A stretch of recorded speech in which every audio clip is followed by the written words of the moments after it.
아멘. 35절입니다.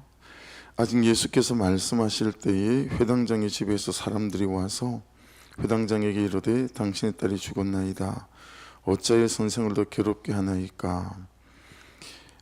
당신의 딸이 죽었습니다 라고 하는 이 아포다덴 또는 아포드네스코라고 하는 단어는요, 자막에 보시면 어떤 사실이 변할 수 없는 확실한 사실일 때 사용하는 단어예요. 어떤 사실이 변할 수 없는 확실한 사실일 때 사용하는 단어. 그 말은 이 회당장 야이로의 딸이 죽은 것은 이제 어떤 방법으로도 변할 수 없는 확실한 사실이다, 그렇게 그들이 말하는 거죠. 그러니 어떤 의미겠어요?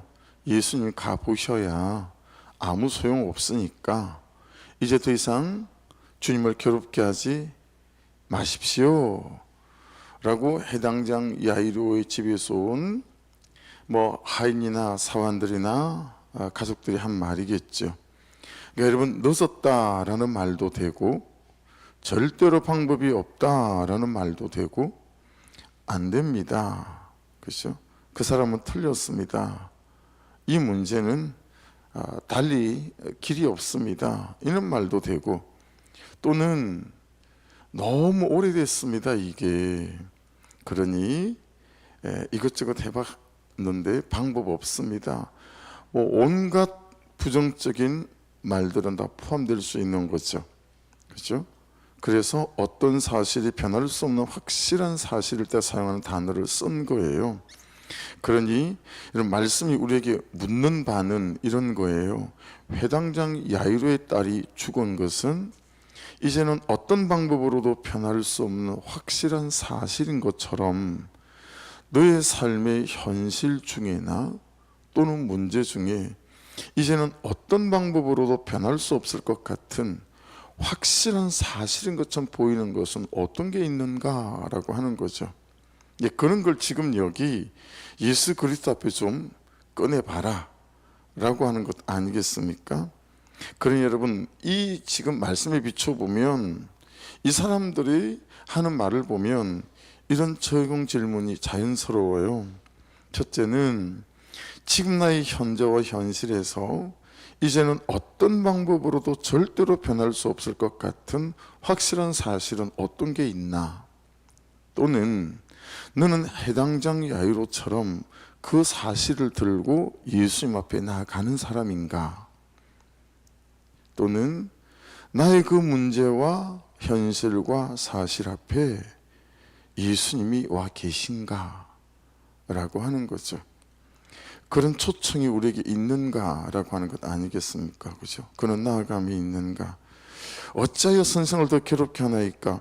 여러분, 이 괴롭게 하다라는 이 단어의 뜻은요, 원래 짐승의 가죽이나 나무의 껍질을 벗길 때 사용하던 말이라고 합니다. 그만큼 가혹할이 많지 혹독한 고통이나 쓰라짐을 뜻하는 거거든요. 그러니까 해봐야 되지도 않을 것, 괜히 될 것처럼 희망 고문하지 말라는 거예요. 그러니까 회당장 야이로에게는 이제 끝났습니다, 그만 두십시오, 이런 말이 될 수 있는 거죠. 자, 그런데 그걸 가만히 듣고 있던 예수님이 36절 보세요. 예수께서 그 하는 말을, 자, 밑줄입니다, 곁에서 들으시고 회당장에게 이르시되 두려워하지 말고 믿기만 하라 하시고. 여러분, 그 곁에서 들으시고 밑줄을 그으라 그랬잖아요. 이 듣다라고 하는 거, 여러분, 이런 뜻을 가지고 있는 헬라어는 단어가 9개나 있어요.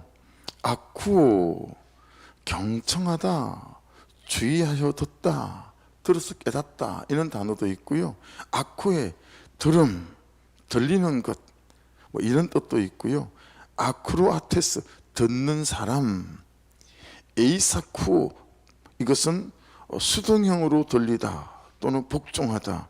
에파쿠는 귀를 기울여서 간절하게 듣다. 에파크로 아오마이, 굉장히 주의 깊게 듣다. 에노티죠, 주의를 기울여가며 아주 마음이 떨리는 마음으로 듣다, 뭐 이런 단어예요. 되게 많죠, 그죠?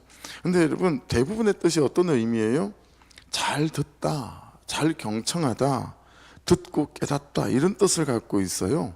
근데 여러분, 오늘 본문에 사용된 주님께서 곁에서 들으시고 라는 단어의 뜻은 되게 뜻밖이에요. 예, 다 잘 들어야 된다, 경청하여 듣다, 이런 뜻이잖아요. 근데 오늘 본문에 사용된 주님께서 곁에서 들으시고 라고 하는 이 단어는 파라쿠라는 단어인데요, 그 의미가 뜻밖에도 어떤 뜻이냐면 불복종이라는 뜻이에요. 곁에서 잘 들으셨대요. 근데 이 파라쿠 단어의 의미가 불복종이라는 거예요. 한참 본문을 다시 들여다볼 수밖에 없었어요. 그러다가 이 말씀이 너무 깊이 깨달아지는 의미가 어떤 거겠어요? 여러분, 주님이 무엇에 불복종하신 걸까요? 회당장의 집에서 사람들이 와서 회당장에게 이르되 당신의 딸이 죽었나이다, 어째여 선생을 더 괴롭게 하나이까? 이 사람들의 말에 주님이 불복종하신 거예요. 그래서 첫째는 사람들의 말입니다. 있는 현실 그대로, 그리고 있는 사실 그대로, 눈에 보이는 대로 현실과 현재를 말하는 그들의 말에 주님은 불복종하셨어요. 아니, 죽었어요, 끝났어요, 아니, 이 사람들의 말에 불복종하신 거예요. 두 번째는 현실에 대한 불복종이에요. 현재에 대한 불복종이에요. 사실에 대한 불복종이에요. 이제 이 현실이 다 죽었어요, 이제 끝났어요. 근데 그 현실적인 사실에 대해서 주님이 불복종하신 거예요. 세 번째는 그 사람들의 말을 듣고 일어난 사실과 현재에 대하여 흔들리는 회당장의 이 야이로의 마음. 여러분, 이 말을 들었을 때 야이로의 마음이 어땠겠어요? 야, 끝났구나, 절망 아니었겠어요, 그죠?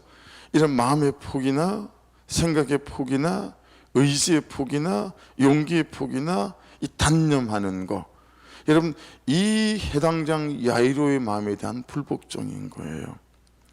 예, 그렇죠? 그러니까 여러분, 참 사람들의 말에 대해서 우리가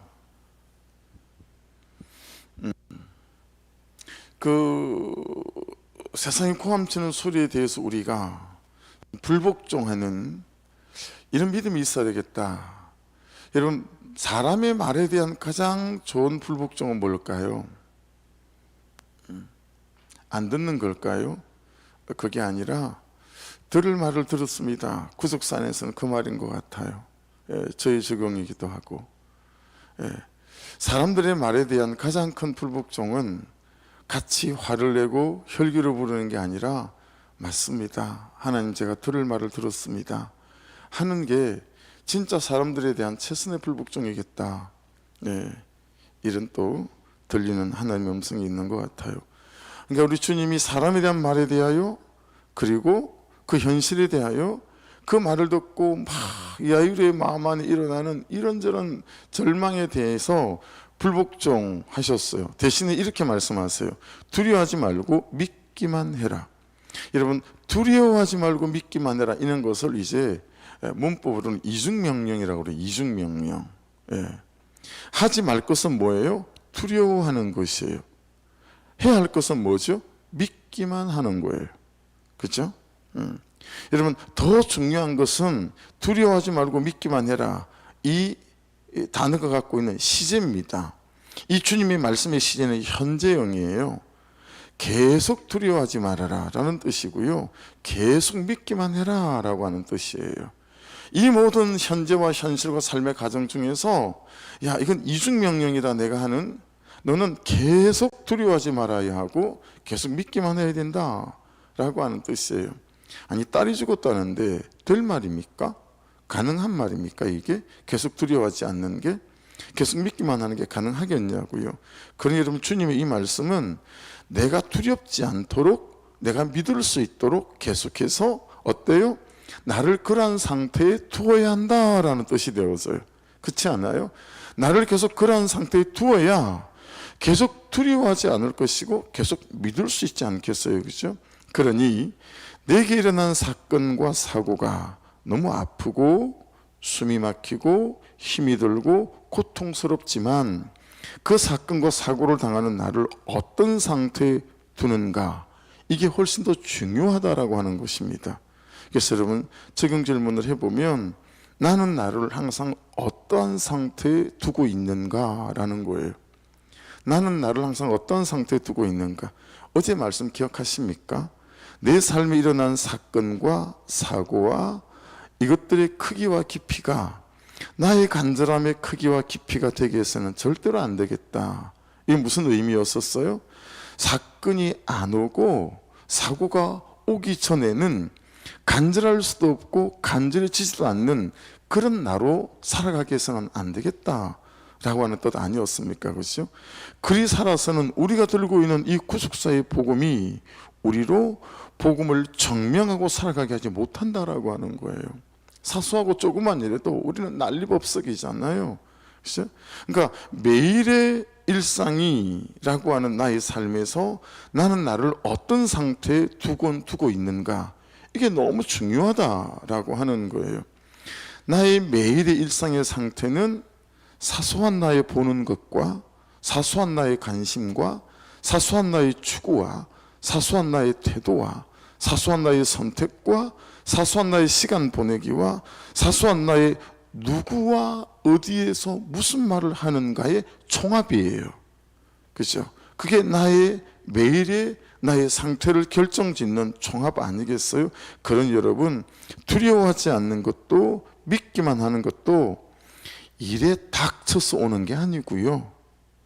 봄부터 여름을 지나 가을까지 살아낸 가지 끝에 열린 열매처럼 매일의 일상의 삶을 예배와 말씀과 기도에 잘 붙어간 이런 사람의 삶의 가지 끝에 열리는 열매 같은 거구나 라고 하는 것을 깨닫는 거예요.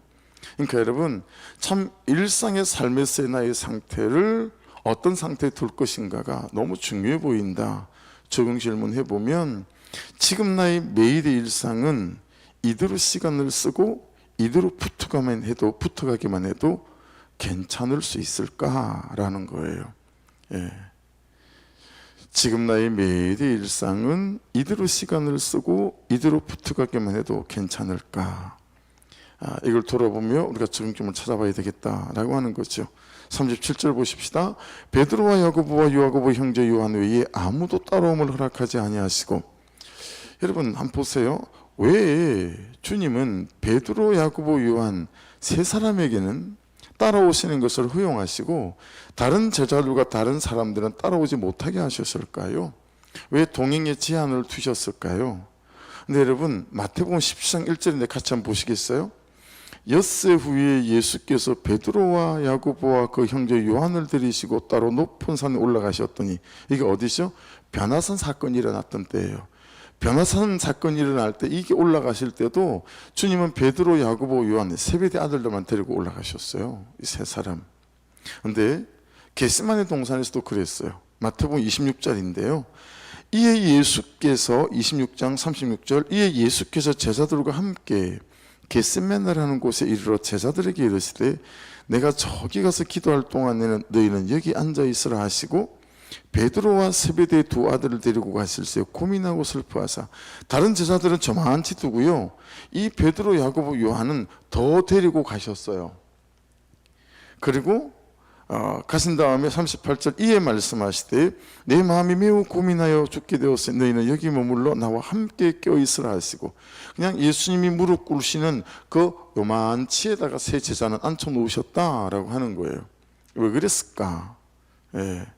주님과 더 친밀했나 보다. 예, 우리가 그냥 그렇게 이해할 수 있잖아요. 그죠? 주님이 더 신뢰할 만했나 보다. 그렇게 이해할 수 있잖아요. 그죠? 근데 여러분, 이 이유를 좀 더 분명히 알 수 있는 말씀이 있어요. 신명기 19장 15절인데 같이 한번 읽어보시겠습니다. 사람의 모든 악에 관하여 또한 모든 죄에 관하여는 한 증인으로만 정할 것이 아니요 두 증인의 입으로나 또는 세 증인의 입으로 그 사건을 확정할 것이며. 여러분, 예수님께서 이 세 사람을 데리고 한 건 더 훨씬 친밀했나 보다라는 그럼 당연한 거 아니겠어요? 그런 것도 있지만 이 신명기 19장 15절 말씀에 근거해 볼 때는 증인이 될 만한 사람으로 세 사람을 데리고 가셨다라고 하는 것을 알 수 있어요. 여러분, 이 신명기 19장 15절 밑에 보면 이 증인에 대해서 어떻게 말씀하시냐면 이렇게 말씀하세요.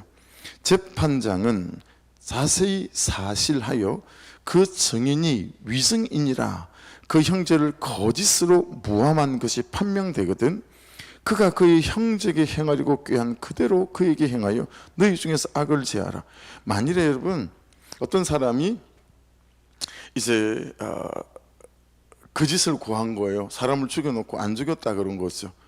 근데 이걸 본 사람이 있습니다. 제가 안 죽였습니다. 그리고 증인을 세운 거예요. 근데 그 증인을 세우기 전에 그 사람한테 가서 요즘 같으면 내가 사람을 죽인 걸 절대 본 적이 없다고 말하면 내가 아파트 한 채를 주겠습니다 라고 돈으로 이 사람을 이제 꼬신 거죠. 그 사람이 판사 앞에서 거짓으로 이제 증언을 하잖아요. 그러면 이 사람을 죽인 사람과 똑같은 죄를 물어서 여러분 위선한 죄로 죽이는 게 아니고 사람을 죽인 죄로 처벌하는 것이 신명기적인 율법이었어요. 그래 여러분 이 증인은 어때요? 정말 각오해야 되는 거죠. 대까지 보랄 그냥 각오를 해야 되는 거예요. 그래서 이 증인, 요 신명기 19장에서 이 증인 에드라고 하는 단어인데 이게 우드라는 단어에서 뜻이 유래를 했다고 해요. 그래서 이 우드는 본대로 들은 대로 그 삶을 살아가고 살아내는 그 삶을 반복할 수 있는 사람이 증인이에요. 이해되셨죠? 세 제자를 데리고 올라가신 이유는 증인 삼으려고. 근데 그 증인의 의미가 뭐냐면 예수께서 하신 본대로 들은 대로 그 삶을 살아가고 살아내는 그 삶을 반복할 수 있는 사람이 증인이 되는 거예요. 그래서 여러분 사도행전 1장 8절은 우리가 지난 주중에도 말씀을 나눴지만 어때요? 오직 성령이 너에게 임하시면 너희가 권능을 받고, 이 권능은 뭐라고요? 디나미스예요. 모든 디나마이를 이기는 디나미스, 권능을 받고 예루살렘과 온 유대와 사마리아 땅 끝까지 이르내 증인이 되리라. 증인으로 우리를 부르신 거예요. 그렇죠? 본대로 들은 대로 그 삶을 살아가고 살아내는 그 삶을 반복할 수 있는 사람이라는 거죠. 네. 그런 증인으로의 세 사람이 부르심을 본 것이고 오늘을 살아가고 예수를 믿는 우리도 그는 증인으로의 부르심이 있다라고 하는 거죠. 38절입니다. 회당장의 집에 함께 가사 떠드는 것과 사람들이 울며 심히 통곡함을 보시고, 자 이제 여러분 회당장 야이로 집에 도착했더니 완전 초상집이 돼 있어요. 그렇죠? 사람들이 모여서 시끄럽게 떠들고 통곡하고 있어요. 그렇지 않아요? 장례도 호상이라고 하잖아요. 근데 그게 아니고 12살 딸이 죽은 거잖아요. 여러분 유대인들의 장례식은요 우리하고 좀 다릅니다. 여기는 우리가 아이고 하잖아요. 좀 닮은 게 있는 것 같아요. 이스라엘 가보면 우리나라 닮은 게 되게 많아요. 동짓날 팥죽을 쓰고 이런 것들도 닮아 있는 것들이 있고요. 막 그렇거든요. 근데 이 사람들은 돈을 주고 장례식 때 피리를 부르는 사람들을 다 불러요. 그런 사람을 고용해서 막 피리를 부르고요. 그리고 여인들을 돈을 주고 사요. 그래서 여인들이 머리를 막 풀어헤치고 대성통곡하면서 울어요. 일반적인 장례식장이 그런 풍경이에요. 이 죽음의 절망감을 못 이기고 그냥 정신을 못 차릴 정도의 소음과 이런 혼란스러움으로 막 그들의 절망감을 표현하는 것이 유대인들의 장례식이에요. 지금 예수님이 갔더니 막 통곡하고 돈을 들여서 부른 사람들이 울고 있고 뭐 난리가 난 거죠. 39절을 보세요. 들어가서 그들에게 이르시되 너희가 어찌하여 떠들며 우느냐, 이 아이가 죽은 것이 아니라 잔다 하시니. 여러분 이 말씀에서 가장 중요한 건 뭐냐면 주님이 우리의 생명과 죽음의 주인이시다라고 하는 거예요. 그래서 죽은 아이를 보고 잔다라고 말씀하시는 거예요. 이 똑같은 사건을 누가복음 여러분 8장에 어떻게 말씀하고 있는지 한번 보십시다. 누가복음 8장 54절입니다. 예수께서 아이의 손을 잡고 불러 이르시되 아이야 일어나라 하시니, 55절 그 영이 돌아와 아이가 곧 일어나거늘 예수께서 먹을 것을 주라 명하시니, 여러분 그 영이 돌아와 그러잖아요. 무슨 뜻이에요? 정말 죽었다가 살아났다라는 거예요. 잔 게 아니라. 여러분 누가복음에 누가는 누구죠? 의사예요. 의사가 마지막 여러분 법원에서 그 사람이 죽었다라는 걸 확인하고 그리고 사망 신고서를 접수하고 이런 것은 의사의 사망 진단서가 있어야 되잖아요. 그러니까 사망 진단서를 누가 끊어요? 의사가 끊어요, 병원에서. 그죠? 지금 이 누가는 의사예요. 그래서 다른 복음서의 저자들은 이런 식으로 표현을 안 했어요. 근데 이 누가는 의사니까 확실하게 죽었다라는 걸 의학적으로 딱 확정 지어 놓은 거예요.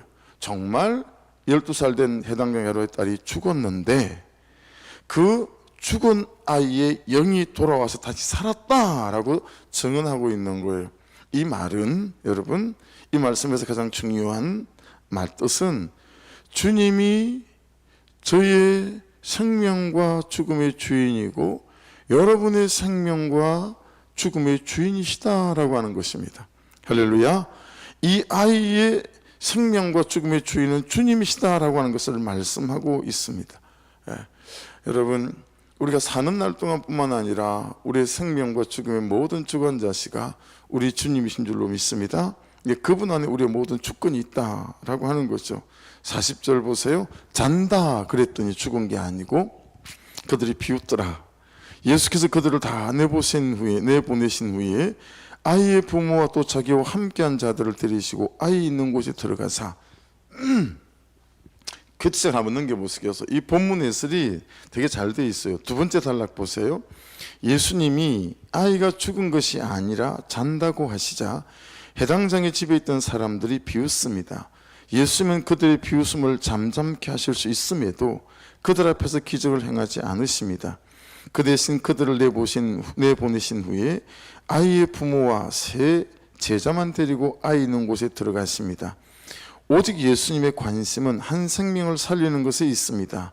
이처럼 성도는 나의 옳음을 증명하려 하지 말고 한 사람이 구원받도록 힘써야 합니다. 나는 억울함을 잘 참아냅니까? 사람들에게 인정받으려고 애쓰기보다 한 사람이 구원받도록 힘쓴 적이 있습니까? 라고 했습니다. 그래서 여러분, 그들이 비웃더라, 여기에는 두 가지가 묵상돼야 돼요.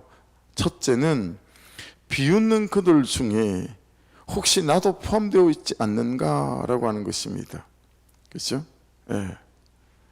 우리가 끄떡하면 잘하는 반응이 있지 않습니까? 그게 될까? 이런 거죠.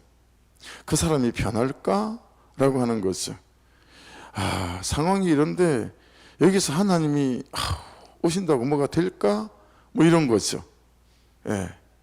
여러분, 이건 사람이 절대로 할 수 없는 불가항력인 거잖아요. 사람이 죽어버렸잖아요. 그죠? 사람이 죽어버린 거잖아요. 그러니 그들이 비웃잖아요.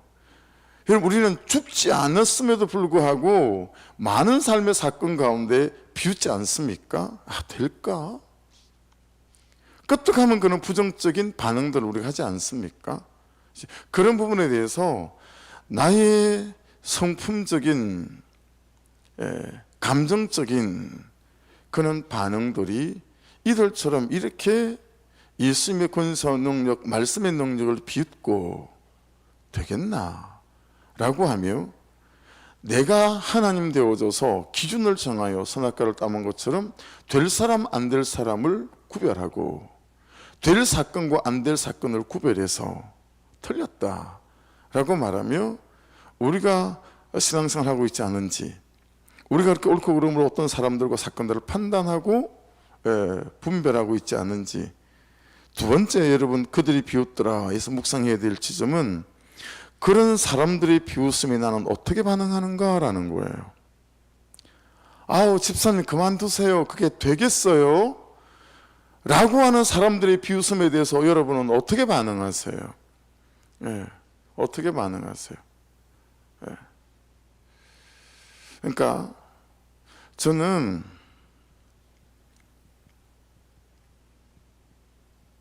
그게 되겠나? 그런 마음은 없는데 말로는 이런 식으로 잘 표현해요. 아이들 키우면서. 그럼 꼭 아내한테 책망을 받죠.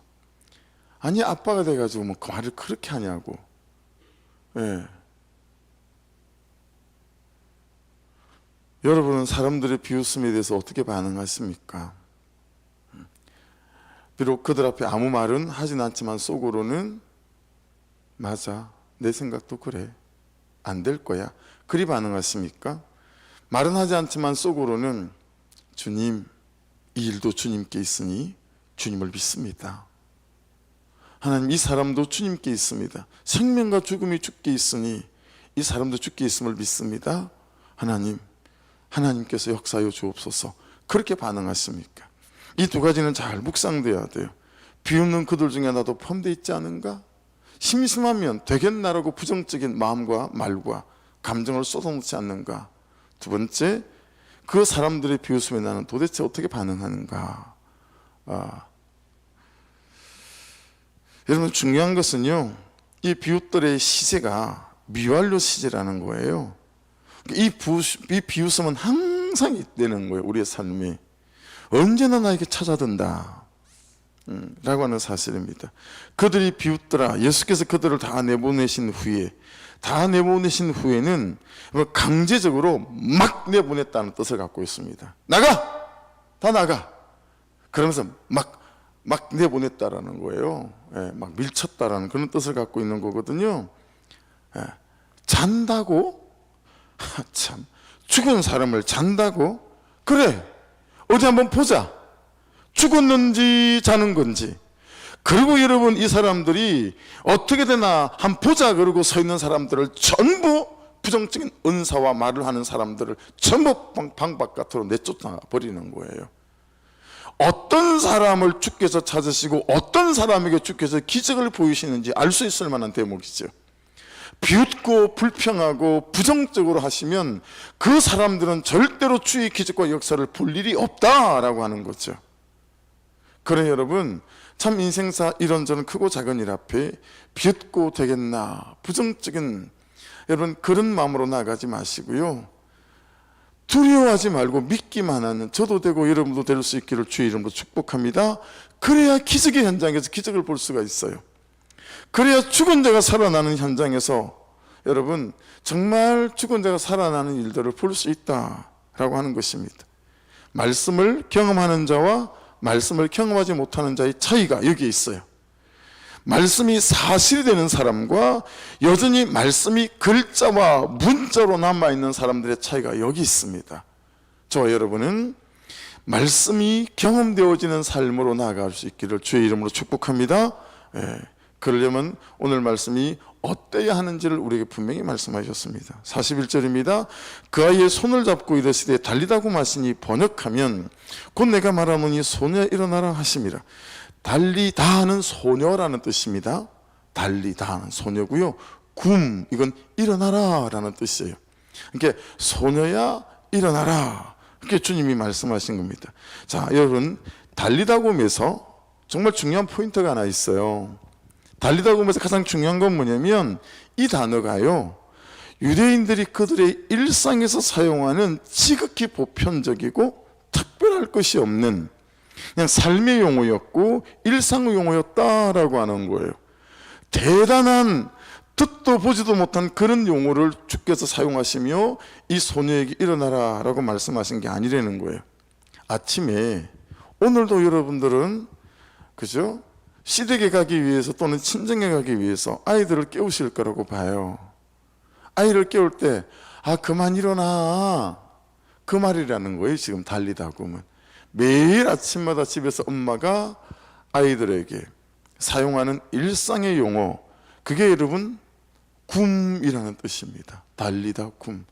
그만 일어나, 일어날 시간 됐어, 밥 먹어, 이럴 때 쓰는 용어 있죠? 그 용어다라고 하는 겁니다. 평소에 내가 읽고 묵상하던 그 말씀이, 평소에 내가 드리던 그 예배가, 평소에 내가 하던 그 기도가 나를 살린다라는 거예요. 그 일상의 삶이 말입니다. 가만가만히 삶이 되고 일상이 되면 우리의 삶이 순간마다 죄에서 일어나는 삶이 되고, 여러분 죄와 싸워 승리하는 그런 삶이 될 거다라고 하는 거죠. 소녀 일어나라. 여기서 일어나라 라고 하는 이 에게이레라고 하는 단어는 여러분 인칭 단수 현재 명령형 뭐 그렇게 불러요. 그러니까 얼마나 일상의 용어를 쓰지만 주님이 단호하게 불러 일으켰었는지 모른다라고 하는 거예요. 여러분, 그래서 일상에 우리가 마주치는 이런저런 작은 전쟁 사건들 앞에 참 말씀으로 단호하게 명령하고 부딪혀가는 그런 은혜 또한 있기를 주의 이름으로 축복합니다. 42절입니다. 소녀가 곧 일어나서 그러니 나이가 12살이라 사람들이 곧 크게 놀라고 놀라거늘. 여러분, 예수님이 말씀하시는 순간 즉각적으로 그냥 이 소녀가 벌떡 살아 일어났습니다. 그렇죠? 일어났을 뿐만 아니라 걸었다 그렇게 표현합니다. 그렇죠? 걸었다, 왔다 갔다 막 한 거예요. 그래서 예수 그리스도의 역사와 말씀하심이 얼마나 직접적이고 사실적이고 그리고 현재적인지를 말씀하고 있는 그런 대목입니다. 여러분, 무엇보다도 보세요. 중요한 건 일상의 용어를 썼다 그랬잖아요. 근데 여러분, 어제 본문이었던 혈루병 나은 여인, 그 나은 여인은 모든 사람들 앞에서 일어난 사건이잖아요.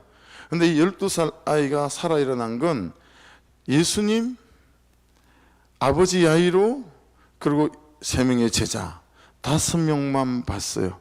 그 5명만 볼 수 있는 조그만 방에서 일어난 사건이에요. 그렇죠? 여러분, 다른 사람은 몰라도요, 말씀을 따라가는 일상의 삶에서 그냥 소소한 우리의 일상에서 말씀은 역사하시고 우리를 살려가시고 세워가시고, 그래서 나중에 사람들이 우리의 삶을 보고 언제 어떻게 무슨 일이 일어났는지 그들은 본 적이 없지만 날마다 그 소소한 일상 가운데서 우리의 삶은 세워져 가고 또 달라져 간다라고 하는 것을 말씀하시는 대목이에요. 그럼 여러분, 아무도 알아주지 않는 가만, 아무도 알아주지 않는 나의 기도, 아무도 알아주지 않는 나의 묵상, 그 묵상들이 여러분 죽은 자가 살아 일어나는 이런 기적의 현장에 초대받을 수 있는 일들이다 라고 하는 것을 깨달을 수 있습니다. 마지막 43절입니다. 예수께서 이 일을 아무도 알지 못하게 하라고 그들을 많이 경계하시고 이 소녀에게 먹을 것을 주라 하시니, 여러분 한번 생각해 보세요. 이거 숨긴다고 숨겨지겠어요? 애가 죽었던 거잖아요. 수많은 곡을 하는 사람들이 초청되어져서 막 통곡을 하고, 그죠? 피리를 불고 온 그냥 해당장 야이르 딸이 죽은 거라 동네가 다 아는 사건 아니겠어요? 이게 숨긴다고 숨겨지겠습니까? 그죠? 그럼에도 주님은 당신을 사람들에게 조용히 하라 그러잖아요. 이 말은 여러분, 주님이 참 주님을 드러내는 것보다 구원에 그분의 사역과 삶이 집중되어져 있다라고 하는 것을 말씀하고 있는 겁니다. 그래서 우리가 참 어떤 것에 집중하게 될 때 하나님이 어떻게 역사하시는구나, 나를 드러내려고 하는 일보다 이 영혼이라고 하는 그 구원에 우리의 삶이 집중되어질 때 하나님이 그 삶을 받으신다라고 하는 것들을 이해할 수 있으시죠. 주님이 여러분 소녀에게 먹을 것을 주라, 무슨 뜻입니까? 정말 완벽하게 이 소녀가 정상적으로 살아났다라는 사실을 보여주고 있습니다. 몸의 기능이 다 정상적으로 돌아온 거예요. 음식을 먹어도 소화시키고 다 할 수 있도록. 그렇죠? 그래서 이건 여러분 그런 겁니다. 온전한 구원. 어제 말씀 나눈 걸로 말하면 하나님의 나라. 여기도 그 의미가 포함되어 있는 거예요. 마가복음에는 계속 하나님의 나라를 말합니다. 너희의 구원은 죽어서의 구원이 아니다. 살아있는 이 순간부터 너희는 구원받은 백성으로 구원을 누리는 삶을 살아야 된다. 여러분, 그렇게 보고 앞에 말씀을 다시 보면 너무 이해가 되어지는 거예요. 어떤 삶을 살아갈 때 사는 날 동안에도 하나님의 나라를 경험하고 그리고 구원을 누리면서 살아갈 수 있는 사람이 되어지는지 오늘 말씀은 또 우리에게 재차 강조하고 있습니다. 오늘 말씀, 이 말씀 안에도 참 12살 된 해당된 야류의 딸에 살해나는 이 대목 안에서도요, 주님께서 우리에게 말씀하시는 일들이 너무 분명하죠. 여러분, 어떤 사건들이 있든지 이 하루도 오직 두려워하지 마시고 믿기만 하시는 이 은혜 가운데 거하셔서 말씀 일하시고 역사하시는 능력을 경험해가는 은혜가 있기를 주의 이름으로 축복합니다. 기도하겠습니다. 말씀 붙잡고 우리 주여 한번 부르고 같이 기도 시작하십시다. 주여 아버지